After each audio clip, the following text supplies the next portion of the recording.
Bueno, un saludo para todos, bienvenidos a Comprensión de los Tiempos Actuales. Hoy seguimos con libros históricos, la segunda sesión de la parte 2 con el pastor Arturo Andrade.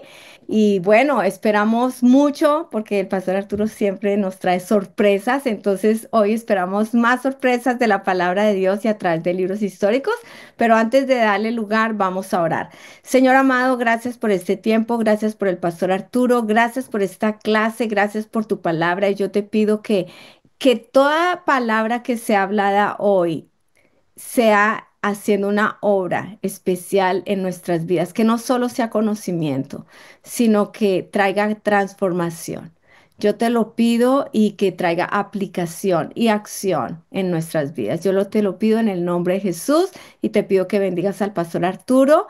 Amén. Pastor Arturo, bienvenido. Amén, muchísimas gracias. Qué emocionante volver con este tema de los libros históricos. Y como anunciamos, hoy ya venimos desde la etapa del reino que estaba unido bajo la monarquía de Saúl, luego David y luego Salomón, para entrar en una transición al reino dividido. Esta etapa pues comienza acá. Más o menos en esta etapa del reino dividido tenemos más o menos unos 325 años de historia. Ayer teníamos unos 120 años de historia, aquí ya tenemos unos 325 años de historia. Y bueno, el inicio, la transición que da lugar al reino dividido, a esta etapa, pues es triste y es trágica porque obviamente comienza todo con una guerra civil. Pero bueno, qué libros de la Biblia son los que estamos viendo acá? Bueno, los libros históricos, o sea, este periodo comprende el libro de Primera de Reyes, desde el capítulo 12 hasta el 22, luego el capítulo Segunda de Reyes, el libro Segunda de Reyes completo, y luego el Segunda de Crónicas 10:36. Esos son los libros de la Biblia que comprenden los históricos del reino dividido. Pero durante esa época, durante estos 325 años, más o menos del 930 a.C. hasta el 605, otros libros se escribieron, generalmente los profetas. Entonces vamos a mirarlos: Abdías, Joel, Jonás, Amós, Oseas, Miqueas, el profeta Isaías, por supuesto, que estuvo bajo 4 de los reyes del sur: Nahum, Sofonías, Habacuc, el profeta Jeremías y Lamentaciones de Jeremías. El profeta Jeremías le tocó muy, muy difícil porque no le ponían cuidado, no escuchaban la voz del profeta. Y lo que predijo, lo que profetizó, lo que habló de Dios, se cumplió. Y bueno, fue tan terrible esta etapa que pues él se sube a un monte a mirar cómo la cautividad llega, la invasión y todo lo trágico de estos eventos. Y es tan doloroso para él que escribe todo un libro que se llama Lamentaciones. Si alguien piensa si lamentarse, quejarse, bueno, algo así, pues mira, Lamentaciones es una gran queja, un gran lamento, un gran lloro, muchas emociones alrededor de la tragedia. Claro que sí, pero él lo hizo delante del trono de Dios, preguntándole, pidiéndole a Dios consuelo y ayuda. Entonces, estos son los libros de la Biblia que se escriben en esta etapa. Ahora, esta división del reino allá en Primera de Reyes 12, Segunda de Crónicas 10, pues la causa Roboam, el hijo de Salomón. Él rechaza el consejo de los ancianos y aumenta la opresión sobre el pueblo. Eso es terrible, o sea, cómo el joven Roboam, hijo del rey más sabio Salomón, eh, rechaza la sabiduría y el consejo de los ancianos. Y este rey joven cree que él puede mantener el ritmo de opresión y mantener, digamos, el ritmo que traía Salomón. Ahora, a Salomón se lo aguantaban porque era demasiado sabio. Las rutas comerciales que generó, la economía prosperó. Él de verdad trajo tanto prosperidad que las personas pues pagaban los tributos y aguantaban algunas cosas de la monarquía, pero es que la calidad de vida de todos era alta. Pero al final del reino, cuando Salomón ya termina, la situación ya es más complicada. Ya las alianzas no son tan firmes, ya no es que la prosperidad se garantice. Y por eso los ancianos le decían, Roboán, ayudaría mucho que tú, digamos, bajes un poco la opresión, los impuestos y todos estos temas de la monarquía y eso te dará gran favor en el reinado. Pero no, este joven decidió seguir y hasta aumentar las cosas, lo cual, pues como resultado, trajo que 10 de las tribus del norte eh, se llamaran Israel y establecieron a Samaria como la capital y Jeroboam I, porque por allá más adelante hay otro Jeroboam comenzó a ser el rey de esas tribus de Israel, 10 tribus de Israel. Y las tribus de Judá que se quedaron en el sur con Roboán permanecieron fieles a la dinastía davídica y pues mantuvieron la capital Jerusalén. ¿Cuál fue el pecado de Jeroboam? O sea, el pecado de Roboán, no escuchar a los ancianos e iniciar una crisis que logró una guerra civil y dividió a la nación. Pero Jeroboam estableció becerros de oro en Betel y en Dan y se llevó a Israel a la idolatría, pero rápidamente, o sea, es que no pasó mucho tiempo, uno puede decir, no, es que los reyes se fueron degradando poquito a poco en su adoración, no, es que este Jeroboam en el primer momento que pudo, ya él estableció esta idolatría.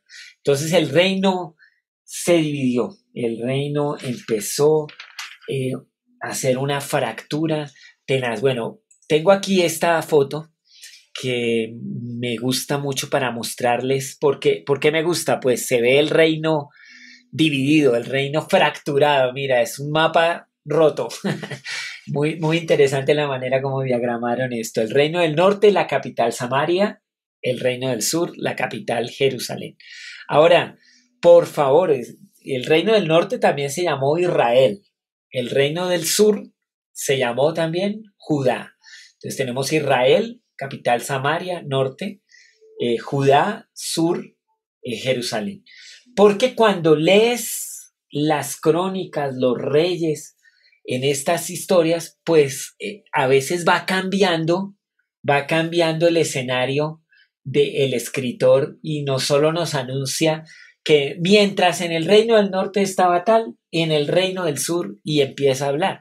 Mientras en Samaria, mientras en Jerusalén, en Israel, en Judá. Y entonces si uno no tiene claridad de esta geografía, no, pues uno termina más confundido en esas lecturas y por eso algunos dicen, no, la Biblia es tan complicada, pero si tienes un mapita, no es tan complicado. Si tienes esta claridad de la geografía, ya no es tan complicado. Ahora, vamos a la parte izquierda, el reino del sur, conocido como Judá, comenzó en el año 931, el primer rey fue Roboán, el último rey fue Sedequías, el número total de reyes fueron 20, 8 fueron reyes piadosos en el sur, el reino consistió de 2 tribus, que era Judá y Benjamín, por eso fue conocido más como Judá, porque es una tribu más grande, había menos benjaminitas, pero estaban ahí. El apóstol Pablo era de la tribu de Benjamín, ¿quién iba a veces uno piensa, no, el judío, no, era benjaminita el apóstol Pablo, como se lo explicó allá a los Filipenses, y en varias ocasiones lo decía. La capital era Jerusalén, fue capturado por los babilonios en el año 606, volvieron de la cautividad tres grupos separados, duró 325 años, que es la historia de estos históricos. El norte no es tan poderoso como el sur, conocido como Israel y Efraín. Empezó en el año 931, el mismo año que fue la división. El primer rey fue Jeroboam, el último fue Oseas. Fueron 19 reyes, pero ninguno agradó a Dios. Ni siquiera el primero Jeroboam, porque ya usted vio que hizo becerros de oro y llevó al pueblo a la idolatría. Entonces en Judá eran 20, pero 8 piadosos. En el norte eran 19, pero ninguno agradó a Dios. ¿Cómo puede ser? Así que cuando leas de los reyes del norte, todos esos se dicen que no hicieron lo que agradaba a Dios. El reino consistió en 10 tribus, la capital fue Samaria. Los asirios, que eran los vecinos del imperio al norte del reino del norte, fueron los que capturaron y cautivaron y desaparecieron básicamente a este reino. Ellos metieron otra gente en Samaria, repoblaron, y por eso, digamos, los judíos en el tiempo de Jesús no querían a los samaritanos porque no consideraban que eran realmente personas puras de Israel, y además por todas las memorias históricas en esta época. O sea, ellos decían, no, estos fueron terribles, se fueron, se rebelaron. Y entonces, aunque tenían una mezcla, no los querían por todas las historias de esta época.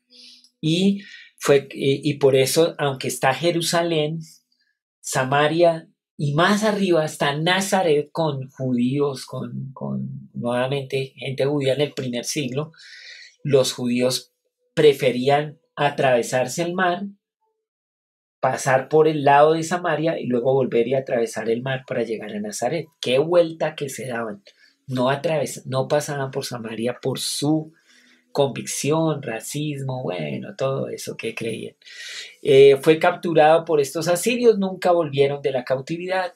Duró 210 años el reino del norte. Esta es como la historia. Ahora, pues vale la pena decir que los reyes de Israel o los reyes del norte, pues todos sus reyes fueron malvados, promovieron la idolatría, sus dinastías fueron muy efímeras, como la de Omri o Jehú.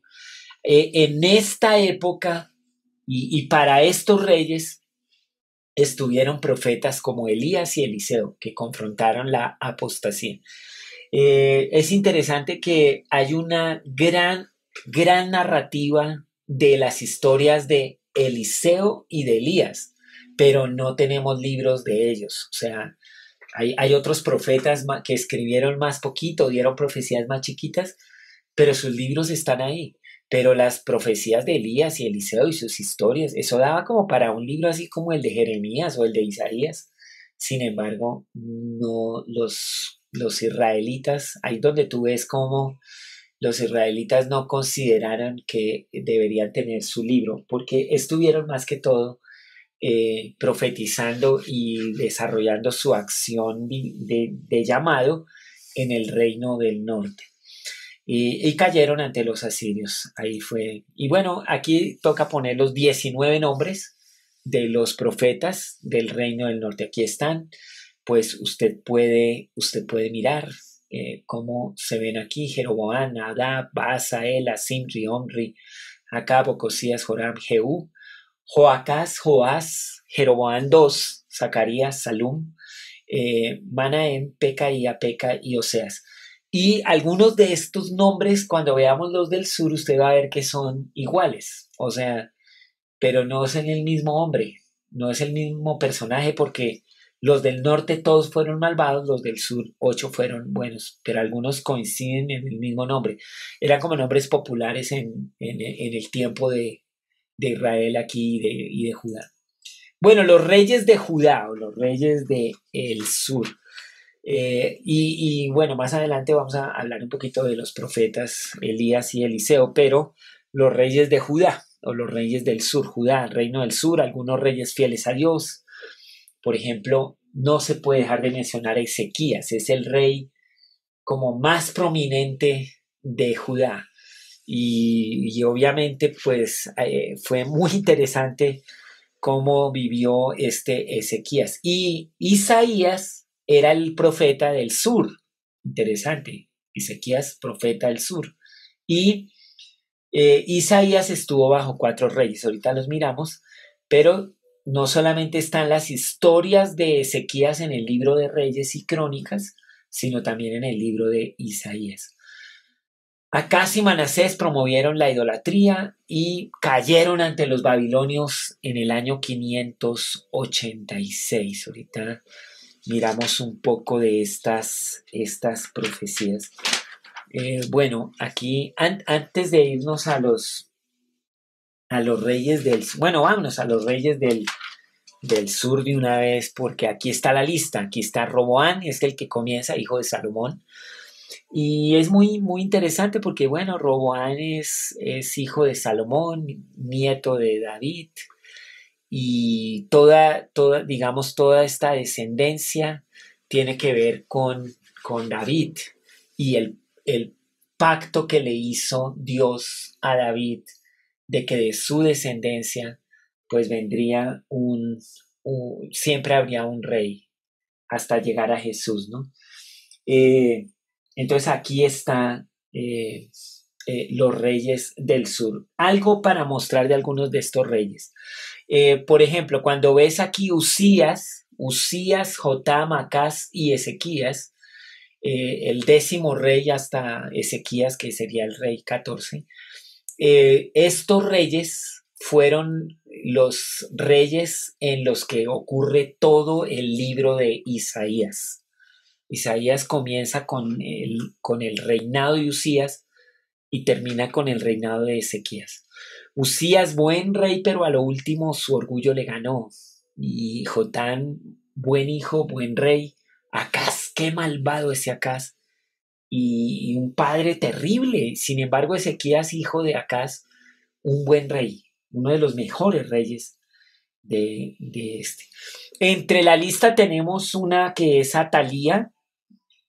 Cuando muere Ocosías, ella usurpó el trono de Judá, matando a todos los posibles herederos del trono, excepto a Joás, que después lo escondieron y luego lo pusieron rey. Después de 6 años de reinado, pues ella fue ejecutada. Atalía, bueno, se cumple ahí la cuota femenina, pero la historia es muy dura con Atalía. Pero sí, había una mujer reina del sur, reina de Judá, pero bajo estas condiciones. Y entonces luego, claro, la ejecutan y ponen a Joás. Es la única mujer que aparece como en la lista de los reyes, una reina. Duró 6 años y puedes leer su historia en Segunda de Reyes capítulo 11. Bueno, ahí puedes ver algo de ella. ¿Qué más podríamos decir? Uno de los reyes que también sus historias son famosas es Josafat. Él duró 25 años como rey. Sus historias están en Primera de Reyes 22, 41 al 50, Segunda de Crónicas 17, 1 al 20. Instituyó un programa de educación religiosa nacional. Envió maestros que enseñaran la palabra de Dios.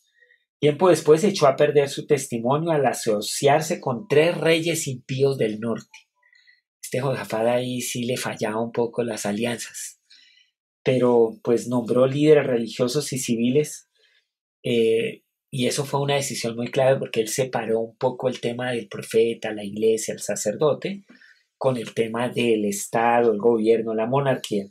Cuando Jerusalén se vio amenazada por una gran invasión moabita, Josafat oró al Señor y Dios intervino en forma sobrenatural, quizás una de las historias más famosas de Josafat, y muy predicada. O sea, yo no sé si usted alguna vez ha oído prédicas sobre Josafat, pero ese es un rey del sur de Judá. Y ahí está. Bueno, también, ¿qué más en esta lista? En esta lista, pues es interesante cómo ya llegamos aquí a los finales, donde está el rey. Bueno, hay que hablar del rey Ezequías. No podemos dejar pasar al rey Ezequías. Su reinado duró 29 años. Allá en la segunda de Reyes 18 y del 1 al 20 y el capítulo 21, del segunda de Crónicas 29 hasta el 32, por ahí están las historias de Ezequías. Hay mucho pasaje paralelo entre Reyes y Crónicas y del mismo periodo y del mismo rey. Fue el segundo mejor rey de Judá y el más rico de todos. O sea, el mejor rey de Judá, segundo mejor rey de Judá. Bueno, ¿cuál sería el primero? Ahorita vamos a ver cuál sería el primer mejor rey de Judá y el más rico de todos. Emprendió obras de reparación del templo, organizó grupos musicales, le gustaba la alabanza, llevó a cabo la más grande celebración de la Pascua desde los días de Salomón. ¿Te acuerdas que la Pascua es una fiesta judía que hasta el día de hoy se lleva a cabo, que recuerda la liberación de Egipto cuando pasó el ángel de la muerte y ellos pintaron con la sangre del cordero los dinteles de las puertas y los postes, comieron las hierbas amargas y los panes sin levadura y ese día los echaron de Egipto y ellos salen desesperadamente y luego en recordatorio de esta liberación tan impresionante de parte de Dios, a esta fiesta la llamaron la Pascua, donde ellos recuerdan este hecho. Y Ezequías hizo una gran celebración de la Pascua. Vio al ángel de Jehová derrotar al enemigo asirio que había cercado a Jerusalén. Los asirios habían acabado con el norte y ahora se dirigían al sur, pero el ángel de Jehová los defendió. Fue cuando de manera sobrenatural de una enfermedad mortal, fue curado de una manera sobrenatural de una enfermedad y se le concedieron 15 años más de vida. El profeta Isaías fue al templo, fue al palacio, pidió hablar con el rey Ezequías, le dijo que Dios le estaba diciendo que la enfermedad que tenía era una enfermedad mortal y que pronto estaría pues muerto. Y Ezequías, imagínese si usted recibe esa noticia, bueno, de un profeta de Dios. Entonces sí, Ezequías le dijo, bueno, esto era lo que venía a decirte de parte de Dios y hasta luego. Y se va. Ezequías se va a un rincón contra la pared y comienza a clamar a Dios para que él lo salve. Y cuando Isaías iba saliendo, Dios le habla al profeta y le dice, he escuchado la oración de Ezequías, vaya y dígale que tiene 15 años más de vida. Entonces el profeta se devuelve y le dice, oye, Ezequías, pues yo no sé qué está pasando, pero Dios me acaba de decir que tu oración fue escuchada y que ahora tienes 15 años más de vida. Y para que no haya dudas, entonces había una señal con el reloj público que tenían ahí. Y bueno, qué milagro. Esto le ocurrió a él por su confianza, fe, oración tremenda.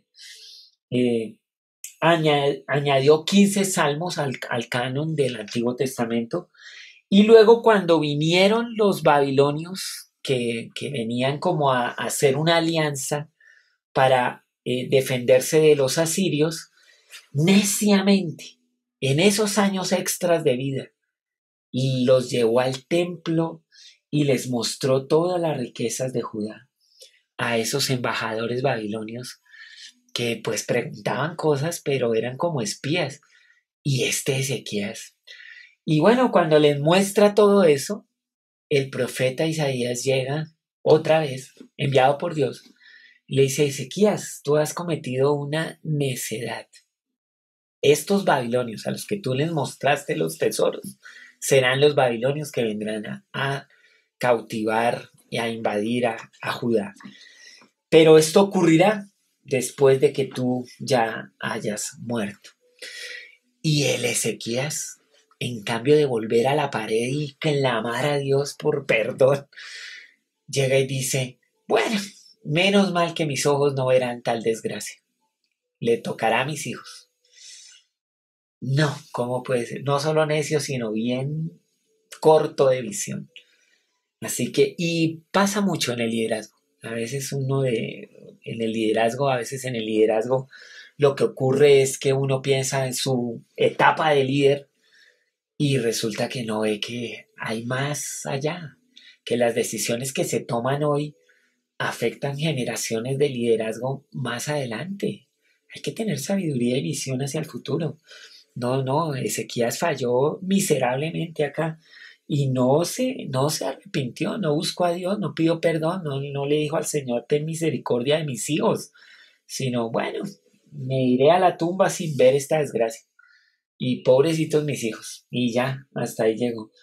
Pero fue buen rey. O sea, a pesar de esta falta de visión, fue un buen rey y un rey que restauró muchísimo de la espiritualidad del digamos, del Judá. El rey más piadoso desde los días de David, el mejor rey desde los días de David, fue el rey Josías. Él fue como después de Manasés, Amón, ahí tienes al rey Josías, el más piadoso de todos. Fue el último rey de Judá que agradó al Señor. Reinó 31 años agradando a Dios. El libro de Moisés fue descubierto accidentalmente entre los escombros del templo al principio de su reinado. Y él usó este suceso para dirigir a Judá a un gran avivamiento. Llevó también una celebración de Pascua maravillosa, mayor que la que hizo Ezequías. Cumplió con una antigua profecía dada 300 años antes y murió en una guerra contra los egipcios, pero fue el más piadoso, digamos, de los reyes del sur. Por eso se considera el mejor rey de Judá. Josías, no se te olvide, no es tan famoso como Ezequías, pero fue el mejor rey que tuvo Judá. A veces los más famosos no son los mejores. A veces los mejores no son los más famosos. Qué lección, ¿verdad? Tú tú tienes que llevar tu vida cristiana no pensando en cómo será recordado, sino más bien en agradar a Dios. Y esta es la historia con Josías, uno que agradó a Dios y quedó su registro, pero cuando le piden a las personas decir algunos de los reyes de Judá, algunos nombrarían al primero, que es Roán, otros nombrarían a Ezequías, que es como el que Dios lo curó de su enfermedad y le dio 15 años más de vida y fue buen rey.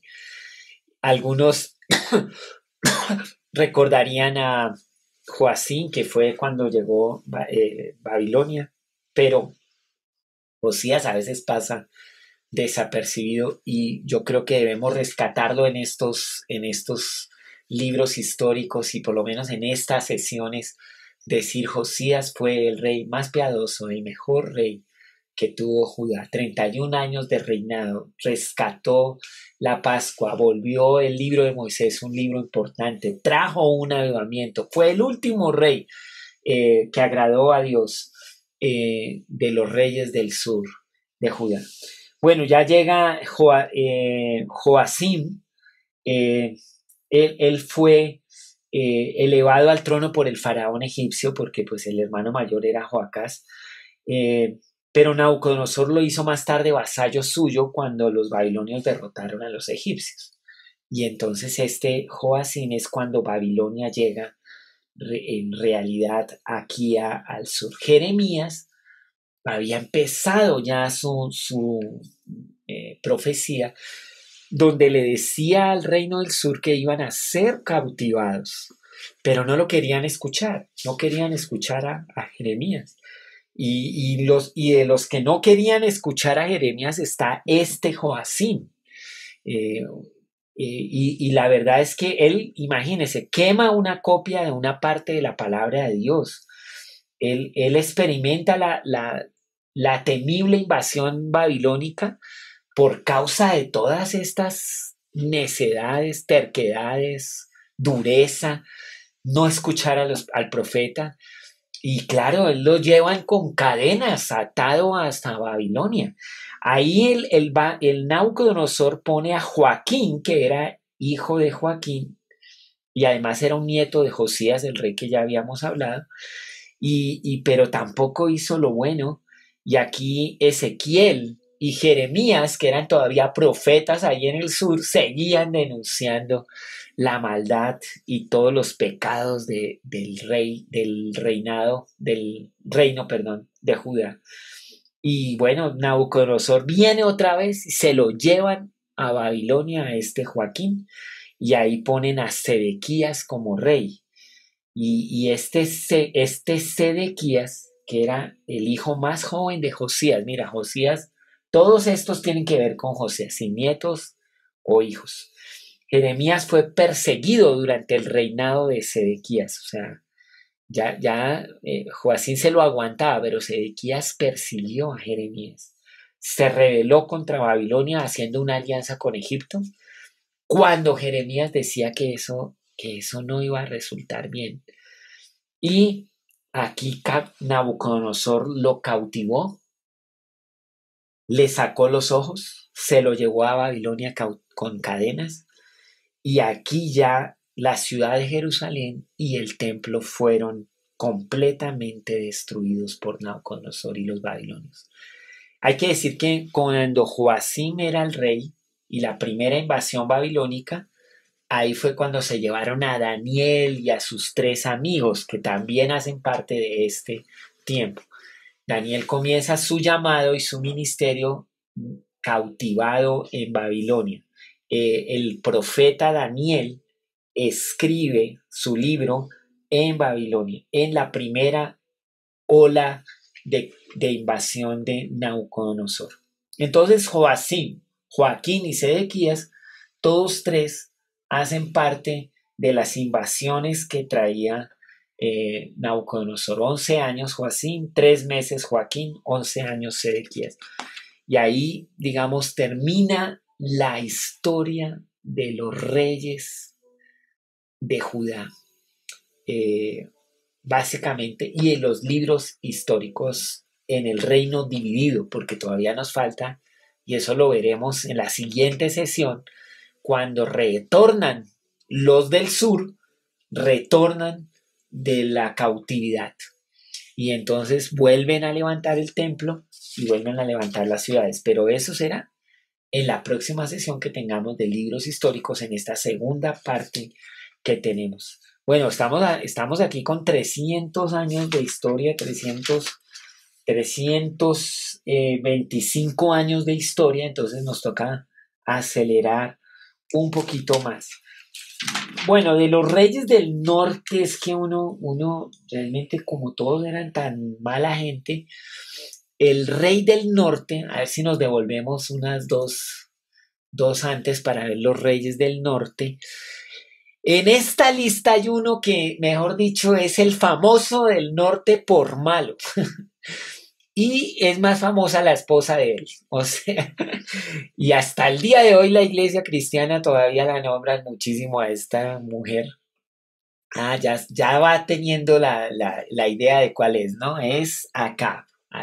Y su esposa, pues Jezabel, ¿no? Una bruja, la verdad. El reinado de Acab duró 22 años. Sus historias están en Primera de Reyes 16 y el 22 y en Segunda de Crónicas 18. Ahí está la historia de Acab. Y aquí es donde pues también el profeta Elías es el profeta del norte. Se casó con Jezabel. Esta Jezabel era una adoradora tremenda de Baal, y entonces pues Acab le facilitó, permitió, y todo su trono estaba en favor de esta idolatría a Baal. Esta idolatría a Baal fue la causa de la sequía y del gran hambre que vivieron en Israel en el Reino del Norte. Y pues con una sequía que no producían alimentos y tienen ahora hambre, pues obviamente la presión sobre todo el reino es dura y sobre Acab y Jezabel. Pero pues él pudo derrotar a Siria dos veces, conseguido por Dios, y metió al piadoso rey Josafat, el cuarto rey de Judá, en un doble compromiso matrimonial y militar. Pues recuerdan que Josafat era buen rey, pero no tenía mucho discernimiento en cuanto a las alianzas. Y este Acab lo manipuló hasta el punto de que pues obviamente lo metió en ese compromiso y en esas alianzas matrimoniales y militares. Su muerte pues fue a causa de los muchos pecados. La muerte de su esposa Jezabel también fue predicha por Elías. Experimentó una conversión superficial y muy temporal. Murió en el campo de batalla en guerra contra Siria. Esta es la historia de Acab. Hay una historia de Acab cuando él iba donde él iba y le gustaba un campo que había cerca de uno de los hijos de Isaacar, imagínese, un descendiente de Isaacar, y le gustaba ese campo al, al rey Acab, le gustaba ese campo. Y entonces iba a tratar de comprarlo, pero el hombre le decía que él no le iba a vender su campo. Quiero darle el nombre de a ver si lo encuentro aquí en la Biblia. Tengo la Biblia, Segunda de Crónicas 18. Segunda de Crónicas 18, vamos a mirar aquí si aparece. Aquí está Josafat y Acab. Josafat gobierna en Judá. Y bueno, es que está muy poquito aquí la verdad. Vamos a ver en la primera de Reyes 16. Que lo tenían en Crónicas. Pero bueno, el punto es que no se lo quiso vender. Y cuando están todas estas, Jezabel lo oye.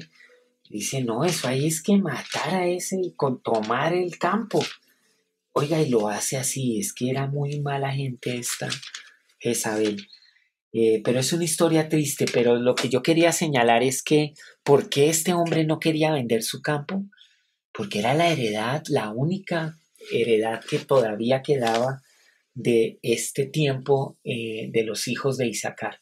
Y los hijos de Isaacar eran estos que eran conocidos por tener un gran discernimiento de los tiempos.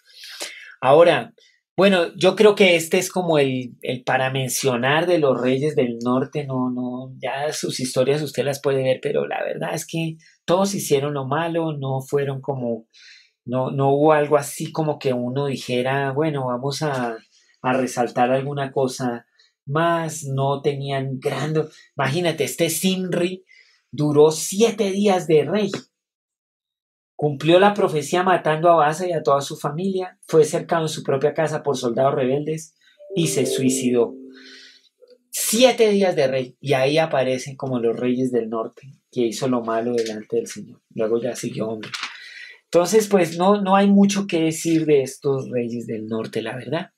Así que ya los dejamos ahí y más bien nos vamos aquí a profetas y juicio divino. Entonces, para mirar un poco los profetas acá.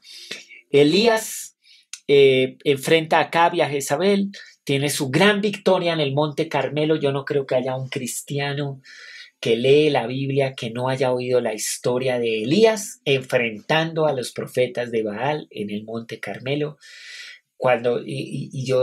Pues él se burlaba de esos profetas y de Baal y de todo eso, porque él era profeta del Dios verdadero. Y al final, ¿se acuerdan? Él pone el sacrificio y es un tiempo de sequía. Sin embargo, manda a pedir agua y echan agua sobre todo el sacrificio hasta el punto que el borde de la cerca que hacen, como una zanja que hacen alrededor del sacrificio, toda esa queda llena de agua. Y hay varias cosas acá, 3 cosas que se podrían decir de por qué ¿por qué el profeta Elías pone tanto énfasis en que el sacrificio debe ser rociado con agua? Entonces, uno, porque el agua era un bien precioso, o sea, el agua que tiraron ahí era un agua preciosa, costaba mucho, o sea, 3 años de sequía, eso tenía mucho valor, tener agua era de gran valor y sin embargo la gente la trae para ponerla en el sacrificio. O sea, no era solo un sacrificio de un animal, era realmente también cosas muy valiosas, apreciadas. Era algo muy valioso y apreciado que ellos también pusieron en el altar del sacrificio. Era el agua.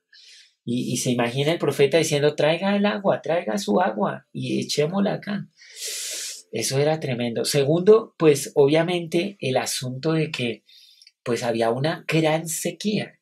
Y si venía el fuego a caer del cielo, pues donde no hubiera todo ese agua en la zanja, podría llegar pues a causar una tragedia, porque el fuego podría extenderse y todo seco, todo en sequía, pues tendrían de un sacrificio a una tragedia por el incendio que hubiera causado el fuego que caería del cielo para mostrar que Dios es el Dios de toda la tierra y el Dios de Israel, aunque no lo reconocieran.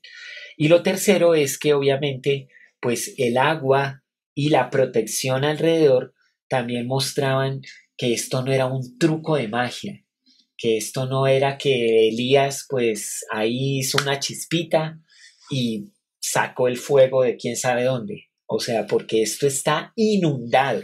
Es decir, si cae fuego y consume el sacrificio, esto es sobrenatural, esto es milagroso, esto es Dios.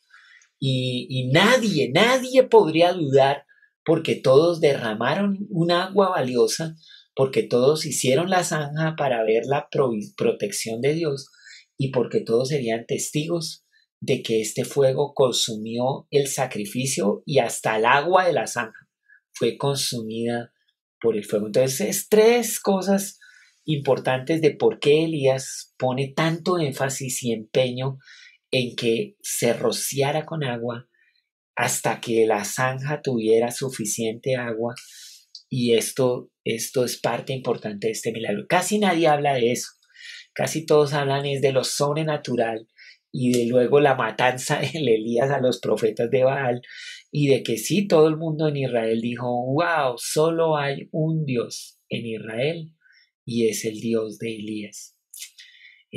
Sin embargo, luego de esta semejante victoria, entonces Jezabel dice, ¿y dónde está ese Elías que yo, mejor dicho, lo quiero ver así como mató a mis profetas y sacerdotes?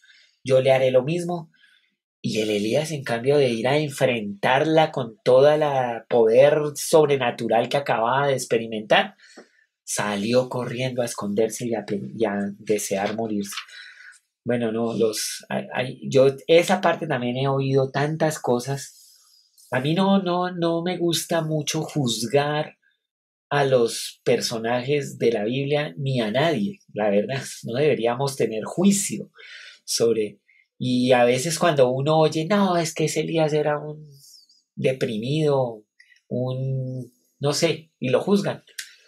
Bueno, yo no sé, después de grandes victorias también como grandes depresiones, no sé, la psicología a veces explica eso, a veces no es tan bien, pero el punto es que esta es la historia, es un humano que después de una gran victoria tiene miedo y va y se esconde. Y Dios lo consuela, Dios lo conforta, Dios no lo juzga, Dios lo levanta, Dios le dice, no señor, así no es como tú lo crees.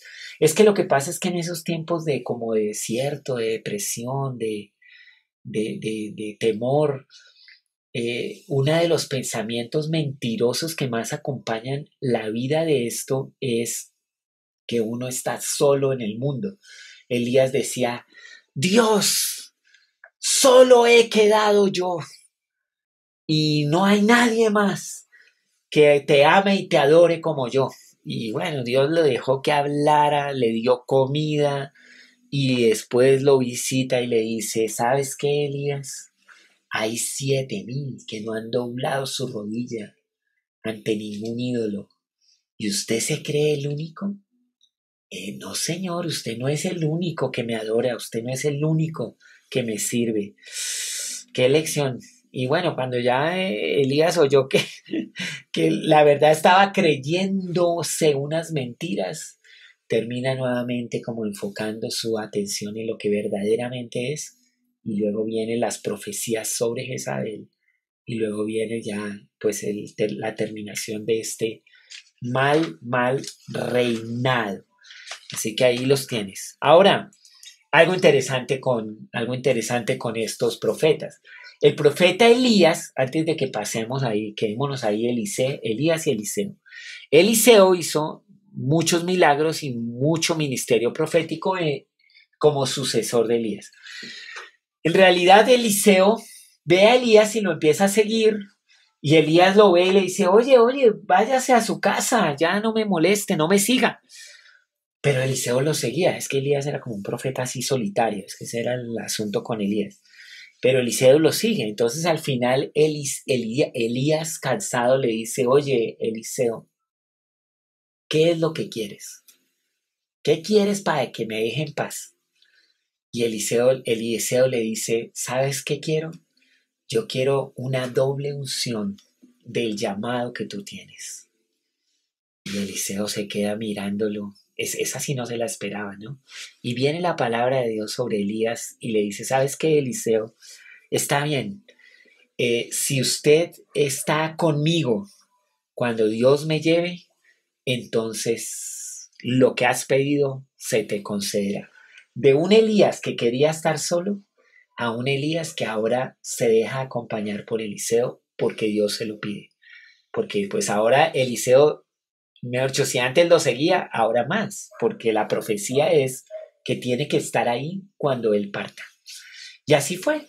Elías, el profeta, fue arrebatado por un carro de fuego y cayó el manto y lo recoge Eliseo. ¿Cuántos milagros hizo Elías bajo la unción de Dios? No es un dato que muchos sepan, la verdad. Es más, algunos los he pedido que lo investiguen y ninguno me ha vuelto con la tarea. Claro que ahora con la inteligencia artificial alguno ya está preguntándole ahí a la inteligencia artificial cuántos milagros hizo. ¿Y cuántos milagros hizo Eliseo?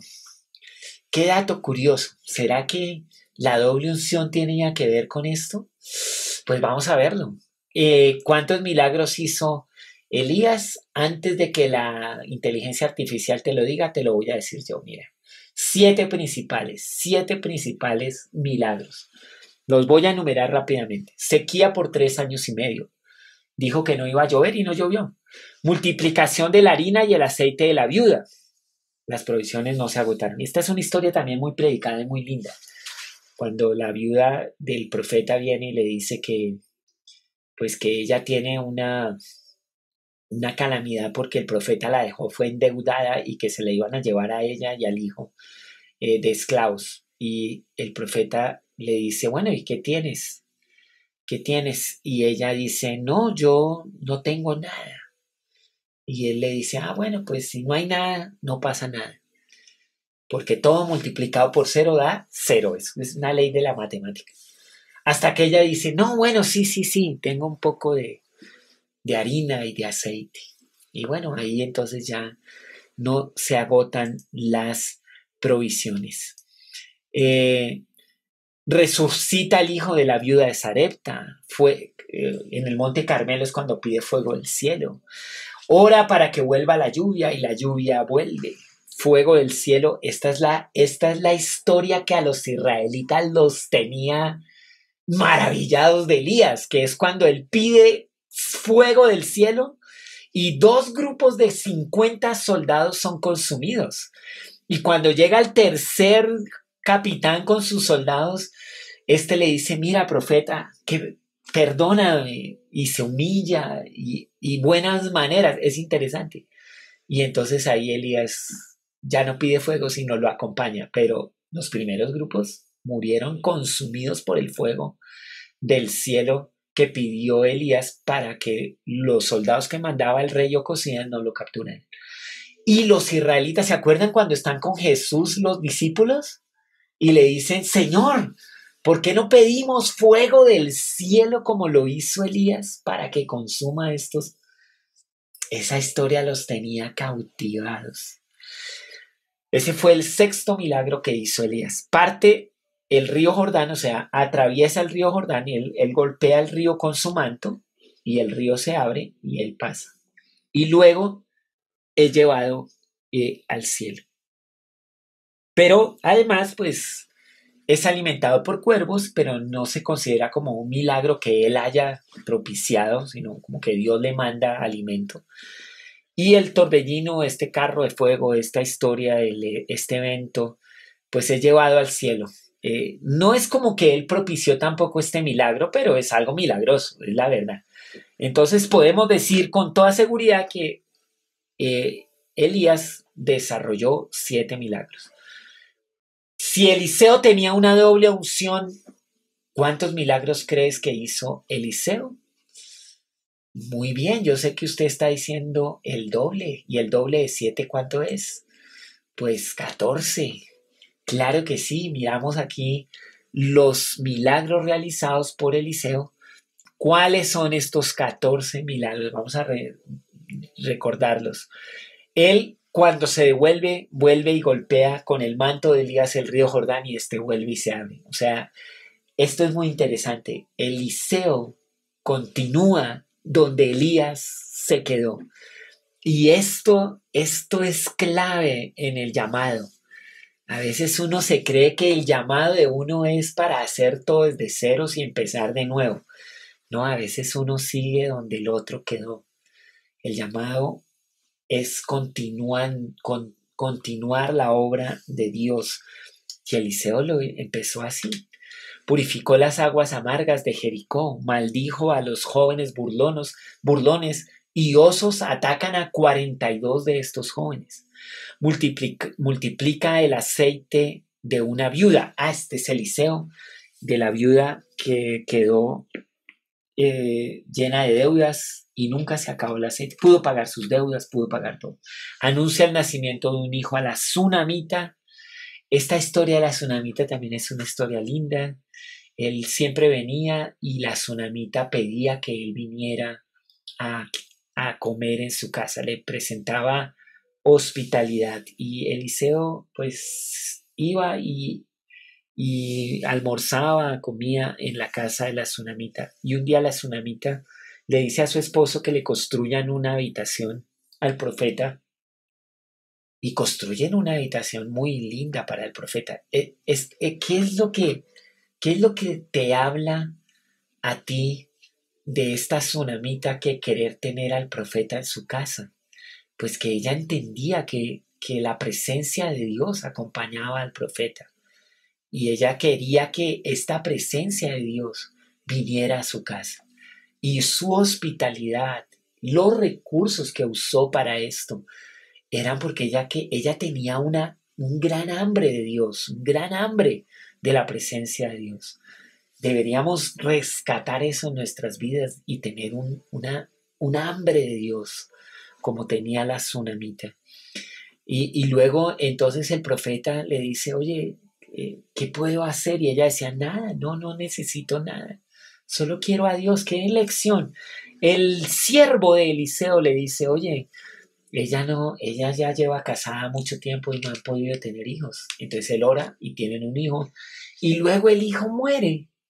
Y entonces ella manda a unos sirvientes. Cuando Eliseo ve que vienen, él dice algo pasó y viene a la casa y hay una resurrección del hijo de la tsunamita, el sexto milagro de Eliseo. Purifica la comida envenenada, es el séptimo milagro. Luego los otros son, multiplica 20 panes para 100 hombres, cura a Naamán de la lepra. Ay, ¿quién no ha oído el sirio Naamán metiéndose en el río Jordán? ¡Qué historia! Muchos hablan de que es una historia de poder, de sobrenatural, de humildad, que al final el Naamán se metiera en el río Jordán para ser sanado, 7 veces, ¿no? Pero personalmente yo creo que la historia de Naamán pues tiene que ver con Dios y un hombre que escucha a una sierva esclava israelita allá cautiva y esclava y dice, en mi país hay profeta. Y el hombre se va allá con cartas y todo. Este Naamán escuchó a una jovencita y cuando llega allá pues escuchó a sus generales porque uno de ellos le dijo, hey, general Naamán, mira, ya llegamos hasta aquí, o sea, si te hubiera pedido algo, es que nosotros sabemos cómo eres. Si te pide algo muy difícil, tú lo hubieras hecho porque tú eres un hombre de valor, un hombre de decisión. Y ya estamos acá, aquí a vecinos del Jordán, o sea, ¿qué más da meterse en ese río? Y Naamán escucha a sus generales, seguro amigos de muchas batallas. Y dice, bueno, entonces Naamán escucha a la sierva o esclava, Naamán escucha a sus generales y va y se mete en el río, pero por eso, yo creo que lo que realmente tenía Naamán no era fe, lo que tenía era de verdad un oído para escuchar a la gente que le podía hablar y fue sanado. Qué historia linda. Luego, el milagro del castigo al siervo Giesi con la lepra por la codicia.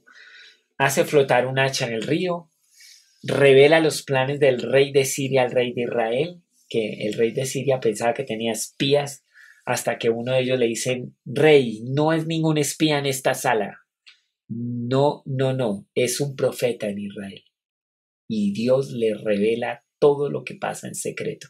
Hasta lo que tú piensas y no digas, Dios lo sabe y se lo dice a ese profeta.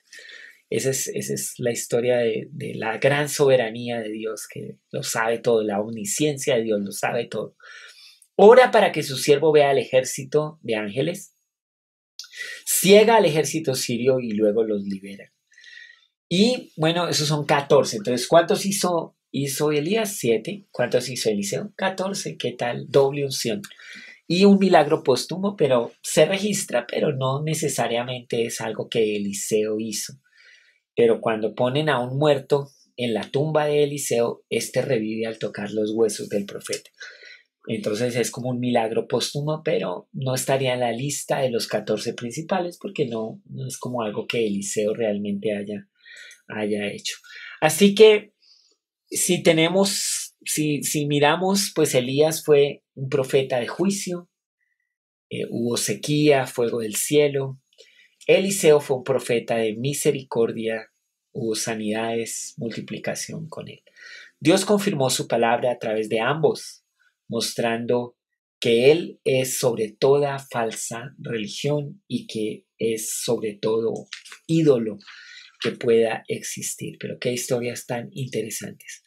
Bueno, algunas cosas en cuanto a reformas y apostasías para acomodar algunos reyes aquí, reformas piadosas. Ezequías purifica el templo, celebra la Pascua. Josías encuentra el libro de la ley y hace un pacto de renovación, trae un gran avivamiento.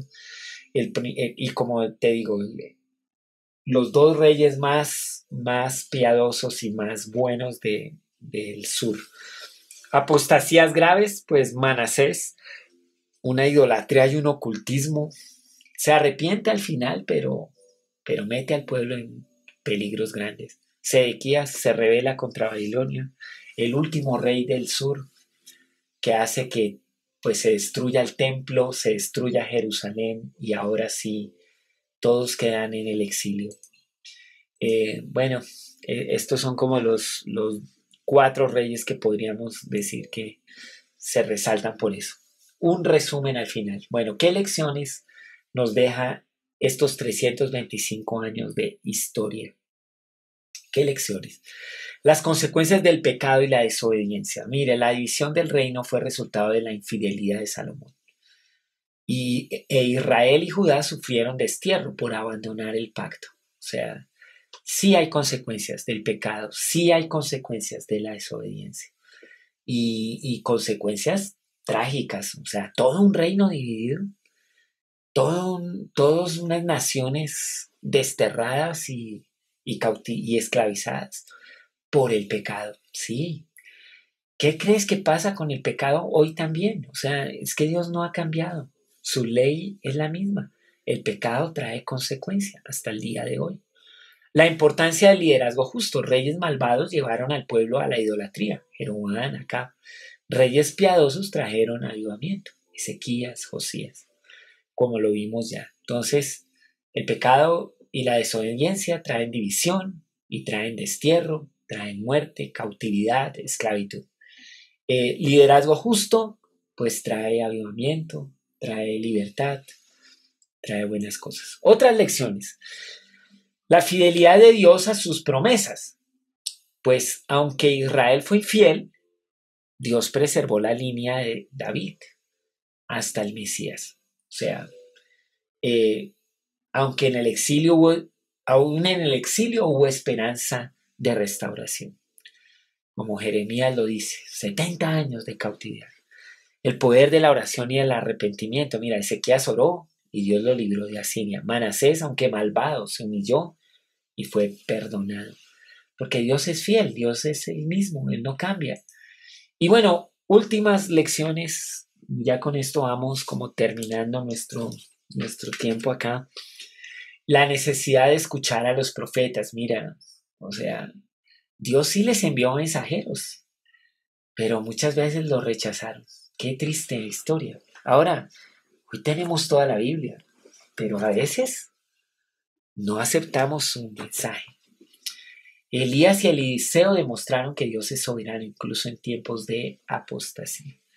Y bueno, es interesante que los libros proféticos que tenemos hacen parte como de las historias del sur, más que del norte. Elías y Eliseo, que deberían tener su libro profético, eran los profetas del norte y les fue pues duro porque hablaron la palabra de Dios, pero estos reyes todos fueron malos. Así que con estas lecciones pues y con estas historias podemos aquí terminar nuestro tiempo de los 325 años de la historia de los reyes en el periodo en el que se dividió el reino y tenemos ahora reyes al norte, reyes al sur, guerras, cautividades, desobediencia, pero también al tiempo avivamientos, búsqueda, eh, gracia, promesa de Dios en todos los reinos, en el norte y en el sur. No faltó profeta, eso también es bueno para concluir, o sea, hubo voz de Dios en ambos reinos. Dios fue fiel a lo que le prometió a Abraham, a Jacob, a Isaac, a David, y puso profetas en ambos lados para que hablaran las palabras de Dios. Pero en un lado no escucharon y en el otro escuchaban parcialmente. Y ahí está. Bueno, mañana, Dios mediante, en la próxima sesión, tendremos nuestro retorno de la cautividad. Esto ya hace parte de los históricos, de los últimos históricos, Esdras, Nehemías, y obviamente una mención especial a la reina Esther, que es parte de los libros históricos. Y entonces ahí con esto vamos a terminar nuestra historia. Mañana ya hablaremos un poquito más de estas retornos y cómo Dios es fiel, fiel, fiel. O sea, si usted puede ver ya, todos los históricos hablan de la teología, hablan de cómo es Dios. Dios es justo, pero es fiel. Dios los ama, pero los corrige. O sea, es interesante esto. Y como les decía ayer, últimamente pues nos gustan las historias, nos gusta la narrativa, nos gustan los testimonios, pero también hay que hacer un esfuerzo por ver la teología dentro de estas historias, dentro de estos testimonios, dentro de esta narración.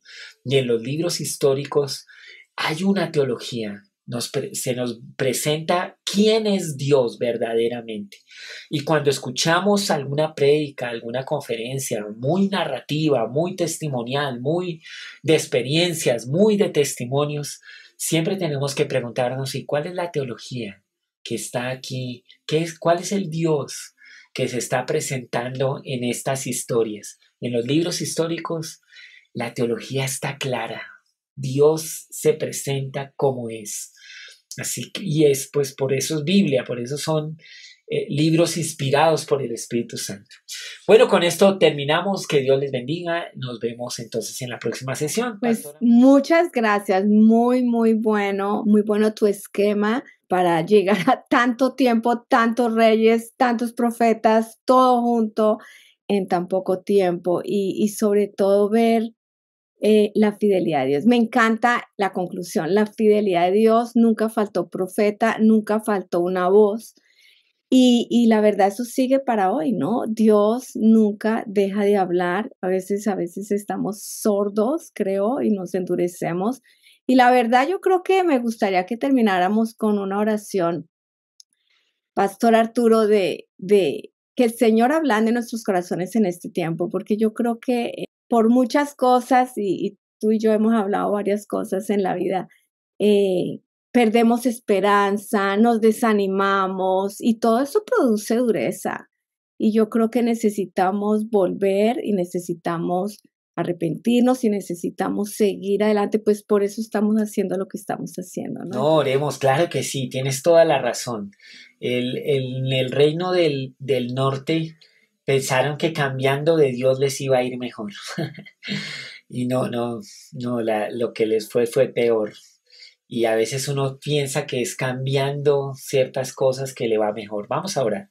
Señor, gracias porque no podemos equivocarnos cuando revisamos tantas historias de estos libros, Señor.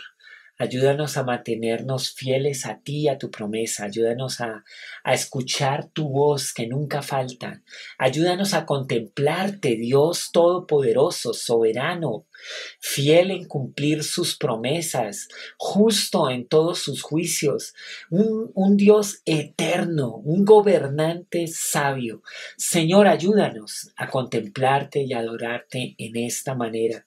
En tiempos tan difíciles hubo reyes que pudieron verte, contemplarte e influir en toda una nación para llevarlos al avivamiento y a la adoración.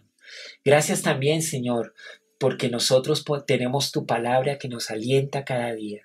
Y guárdanos, Señor, de la dureza, guárdanos, Señor, de la idolatría, guárdanos, Señor, de esa tendencia humana a creer que en los tiempos difíciles necesitamos es otro Dios, cuando necesitamos es ser fieles a ti, el Dios único y verdadero. Guárdanos, Señor, de las idolatrías y de los pecados. Perdona los pecados, Señor, de tu pueblo y danos tu gracia salvadora y redentora una vez más. En el nombre de Jesús. Amén. Amén, amén. Muchas gracias, Pastor Arturo.